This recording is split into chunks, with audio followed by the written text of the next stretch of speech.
নমস্কার। আমাদের পবিত্র রমজান ঠিক শুরুর শুভ লগ্নে গতকাল থেকে যেটি শুরু হয়েছে তার প্রথম দিন আজ।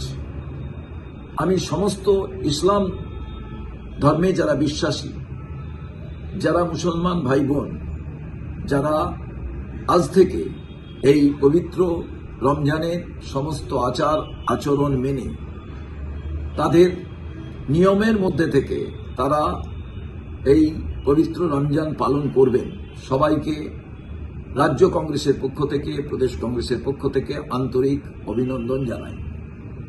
এবং প্রশাসনের কাছে আবেদন থাকবে এই শুভ মুহূর্তগুলিতে এবং এই যতদিন এই পবিত্র রমজান মাস চলবে, যাতে প্রশাসনিক সমস্ত রকম সহায়তা, তার সঙ্গে সঙ্গে বাজারে ফলের যে দাম তাকে নিয়ন্ত্রণ করা এবং এই সময় রেশন ব্যবস্থার মধ্যে দিয়ে যাতে ইসলাম ধর্মী সম্প্রদায় তারা তাদের যে চাহিদা অনুযায়ী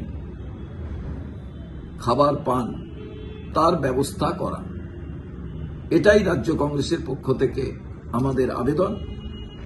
এবং এর সঙ্গে সঙ্গে আইন শৃঙ্খলা, শান্তি শৃঙ্খলা বজায় রাখার বিষয়টিও সরকারের দেখা প্রয়োজন।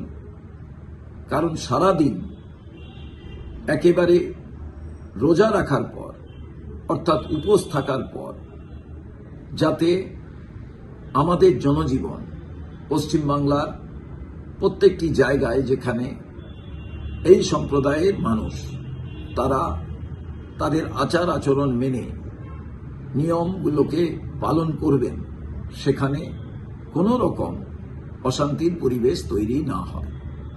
আমি আরেকবার পবিত্র রমজানের শুভেচ্ছা জানিয়ে সবাই ভালো থাকুন, আপনাদের এই যে শুভ মুহূর্তগুলিকে সঠিকভাবে উদযাপনের মধ্যে দিয়ে পালন করুন, এই কামনা করি।